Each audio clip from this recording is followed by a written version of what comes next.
Operation Exodus involved nearly 300 members of the SAF. The plan called for the 84th SAC to be the assault force. It would insert along a highway and foot patrol 4 kilometers to the target. The 55th SAC would insert 3 hours after the assault force and serve as the blocking force, preventing enemy fighters from entering the target area. The targets were located in Maguindanao in the ARMM, a stronghold of the MILF and other armed rebel groups.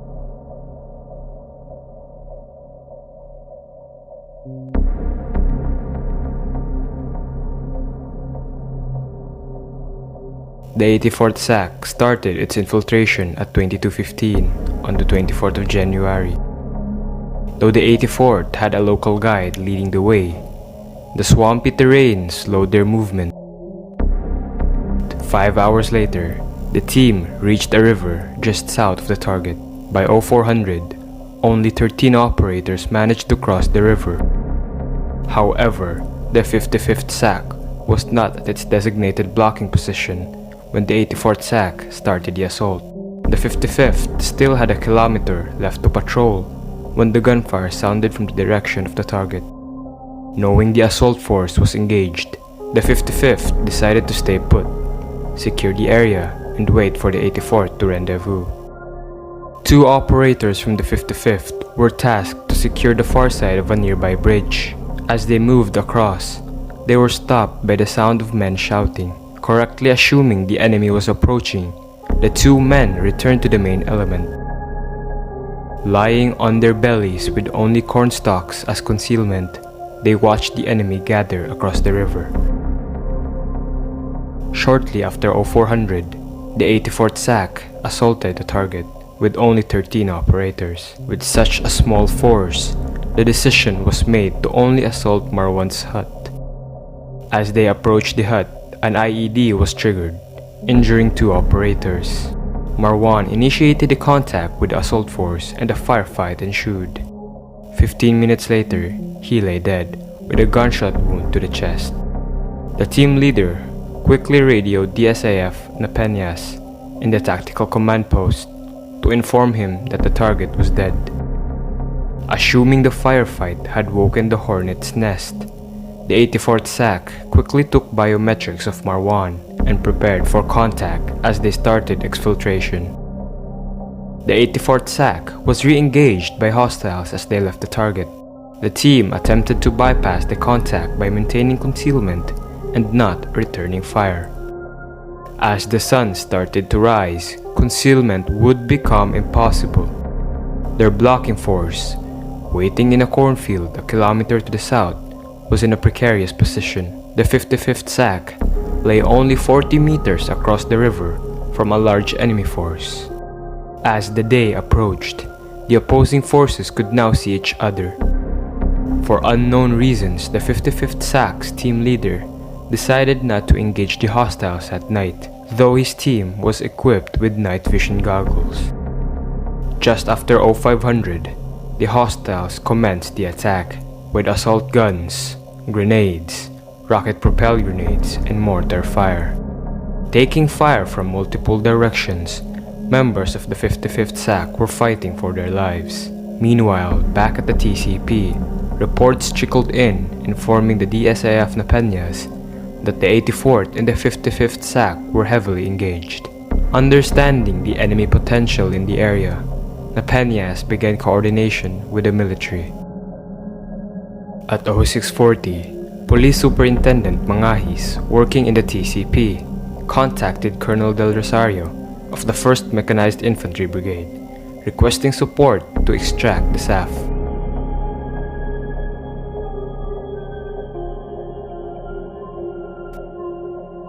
"20 minutes later, they quickly developed a 3-part plan. First was to send 8 armored vehicles to secure the vehicular drop-off point. Second, insert 2 division reconnaissance companies with 2 armored vehicles to support. Third, use the 105mm artillery to disrupt the hostile forces. They approved the first 2 parts of the plan, but denied the third for lack of clear situational awareness. By 0820, the 1st MIB support element was moving to the vehicular drop-off point. At 0700, the 55th SAC was fighting not to be overrun by the enemy. The team leader radioed TCP and requested immediate artillery support. This was the first call from SAF requesting military support. This request was in line with the plan, which stated the primary support if faced by an overwhelming enemy, and that was the artillery. The 55th SAC started with 36 men in the cornfield. Pinned down and outgunned, they began to lose men. As they pleaded for support, the enemy force grew. They were a combination of the MILF, the BIFF, and private armed groups. The enemy's response to the Special Action Force personnel was spontaneous, and the hostiles were not directly under the command of any leader. This simply meant that they were locals fighting a common enemy. The 55th SAC was facing a cultural phenomenon called Pintakasi. When an enemy enters your land, every male grabs a weapon and fights. Into the late morning, the 55th SAC held its ground, with much of their team already dead. The remaining men started to run out of ammunition. The enemy force took advantage of the reduced fire and crossed the river into the cornfields. The men of the 55th SAC fought the enemy at close range inside the cornfield, but they were overwhelmed. The few men still alive were executed by the hostiles. By 1100, 35 elite police officers lay dead in the cornfield. No support came. The 45th SAC and the 42nd SAC, assigned as route security, were retasked to support the 55th early in the morning. Due to the delay that started with the assault force, the 45th SAC and the 42nd had just started insertion when they were retasked. The route security companies could not advance. Colonel Del Rosario assumed ground force command of supporting military units once he arrived at the vehicular drop-off point. He quickly tasked 2 armored vehicles and the 62nd DRC to rendezvous with the 45th and the 42nd so that they can reinforce the 55th. He tasked Bravo Company from the 45th IB to take a different route to reinforce the 55th SAC. However, the marshland prevented the armored vehicles from moving off the road. Finally, at 10:30, the 62nd DRC along with the 43rd SAC joined the 45th and the 42nd SAC, with the force nearly doubled in size. The 4th SAB forces and the 62nd DRC could not maneuver across the open marshland.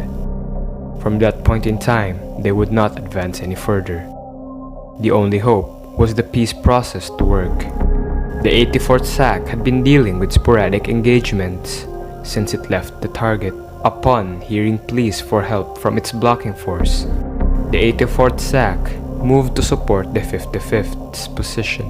On the way, the 84th SAC received overwhelming fire. With several casualties and unable to break through the enemy forces, Police Superintendent Raymond Train called for artillery support at 1100. At the same time, he received a text from the TCP to cease fire. The firefight was subdued for an hour, and then the hostile forces re-engaged. The 84th SAC managed to maneuver to a hut where it was not being shot at. Half of the team stayed, while the other half pushed forward towards the river. At the river, the force was pinned down by heavy rifle and mortar fire. At 1300, Superintendent Train again called for artillery and reinforcements. Outgunned and unable to move, the men on the riverbank bid farewell and uttered their last thoughts. By 1400, 9 of his men lay dead and 13 others wounded. At 1748, 3 white phosphorus rounds were delivered, ending the enemy's attack. The 84th SAC would stay in place until 2330, when the 42nd Special Action Company and the 62nd Division Reconnaissance Company finally made it to their position.